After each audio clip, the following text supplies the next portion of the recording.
Although I wish the adventure started up on the rooftop, it actually begins down on the street. As you get closer, you'll find signs pointing the way to the legendary JB Sports Gym, the real-life version of the Kamogawa boxing gym from Hajime no Ippo. They even have a poster of Ippo promoting the gym, showing its exact location and the prices for different training plans. And yes, you can actually train here, but currently they're only accepting elementary school kids because the adult classes are full. I love how they have these promotional flags out front. They make it instantly clear that you've arrived at George Morikawa's iconic gym. Now, as I approach the door, I have to admit I'm a little nervous. Even though this is my second time visiting, it still hits me. There's a new sign showing where to enter, and of course, another poster of Ippo. I had to wait quite a while before visiting hours started. You can't just walk in whenever. It was about 2 p.m. on a Saturday when I finally went in. The first thing you see as you open the door, the ring. A faithful recreation of the one from the manga, the same ring where Ippo and Miyata had their sparring matches. Naturally, you have to take off your shoes when you enter. I didn't film that part. It felt a bit unnecessary, but now, let me take you with me to explore everything exactly as I saw it. There are all kinds of posters and ads, a replica of Ippo's iconic shorts, a promotion with a watch brand called Marks, and even a dynamite glove shirt, just like in the manga. It looked worn and unwashed, so I'm pretty sure it actually belongs to Morikawa himself. Walking down the hallway, you reach the gym's merchandise shop. It's packed with official products, mainly shirts and shorts, branded with the Kamogawa gym logo, and others exclusive to this real-life gym. They even sell boxing wraps branded with Ippo's name, which I thought was a really cool detail. And there's this mug featuring Ippo versus Sendo, but honestly, it looked kinda cheap. You could probably find something just like it on Wish. One of the things that really catches tourists' attention are the Ippo-themed t-shirts, including a new purple design we'll take a closer look at later. There was also an absolutely epic Takamura shirt that I loved.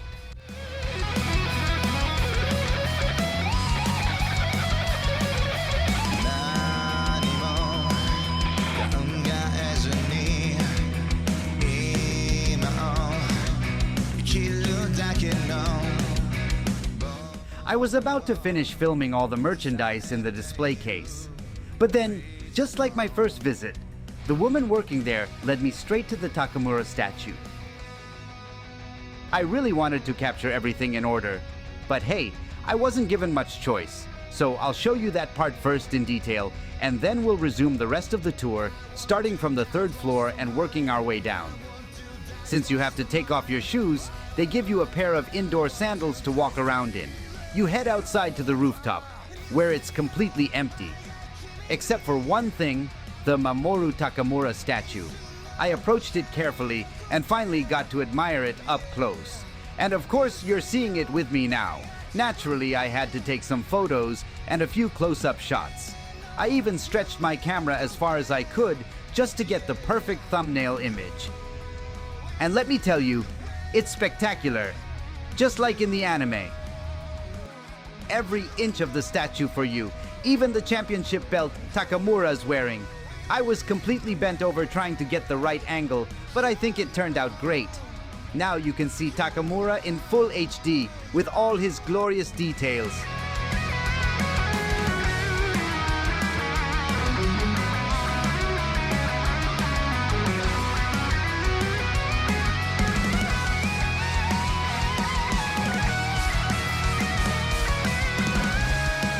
As you come back down from the rooftop, you're reminded this is still a real working gym. They've got a washing machine, storage boxes, tables, a sink, even exercise bikes. Going down the stairs, you start seeing more behind-the-scenes stuff. Shelves, cardboard boxes filled with paperwork. But that's not what we're here for. What really matters is the collection. Morikawa's personal Hajime no Ippo displays and artwork scattered throughout the gym. On the 2nd floor, there's a set of boxing gloves that likely belong to gym members or maybe even real professional boxers. Some designs are super unique. I honestly wanted to pick one up and look at it more closely, but I felt it wouldn't be right to touch something that wasn't mine. You'll also find several Ippo illustrations drawn by Morikawa hanging proudly on the walls. Since it was Saturday and I came at a quiet time, the place was empty. That gave me the chance to capture some really nice shots of the training space where Morikawa's boxers actually train. As you turn around, you're greeted by a huge flag featuring Takamura's logo. It's absolutely beautiful. A bit further along, you'll see a poster of Ippo in action. Right next to it, there's a drawing labeled U15 that Morikawa created for a youth boxing tournament. There are posters everywhere, including ones that match the exact size and style as the ones from the manga. If you can recognize any, drop a comment below. There's even a replica of Ippo's blue gloves and a pair of boots that look just like Sendo's. I'm not sure if they're official or just similar looking, but they caught my eye. You'll also see original art by Morikawa, a full collection of Hajime no Ippo volumes lined up in order. Some of the older ones are pretty faded. Who knows how long they've been there? There are magazines with Ippo and Takamura on the covers, another framed illustration of Ippo, and a miniature statue of Takamura, one of the many that Aoki had to go around Japan selling. Next to it, there's a figure of Ippo wearing light blue boxing shorts and another with red shorts, representing both sides of the coin, the champion and the challenger. As I continued exploring, I found even more Ippo merchandise. There was a life-size, sort of promotional cardboard standee and posters drawn by the author for official matches. There were so many more fight posters. You could even try guessing which fight each one represents. Some are obvious if you're a fan. I loved that it wasn't just match posters, but also large format covers from the manga, and they looked stunning. I even found a poster promoting a PSP game and another for a game called Hajime no Ippo Revolution. Honestly, I wasn't sure what console it was for. Apparently, it was for the Nintendo Wii. I had no idea that game even existed. There was also a super buff Ippo figure wearing a sleeveless shirt, along with a collaboration with a watch brand. It was pretty funny seeing Ippo wearing a watch themed around characters from the series. One of my favorites was the poster of Sendo versus Vorg. They also had the Dragon Slayer match, Takamura versus Brian Hawk. There were signed pieces by Morikawa, including one depicting the Battle of the Hawks between Takamura and Ryan Hawk, and then a poster from the Hajime no Ippo stage play, basically a live-action version of the story. Another highlight was an original drawing by Morikawa showing Ricardo Lopez fighting Ippo Makunuchi, Lopez being the real-life boxer Ricardo Martinez was based on. The piece was signed by both the real boxer and the manga creator. There was also a movie poster for Hajime no Ippo and a figure of Ippo as world champion gifted to Morikawa when the manga hit 10 million copies sold. We returned to the legendary boxing ring and took some more shots of the merchandise. The purple and black t-shirts were being promoted alongside panels from the manga. They said Ryo Mashiba, so it's clear these were the official fan club shirts from Hell's Society, his fan club.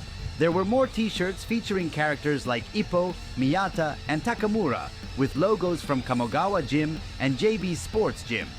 They also had promotional Hajime no Ippo coffee cans, which I already showed in a previous video.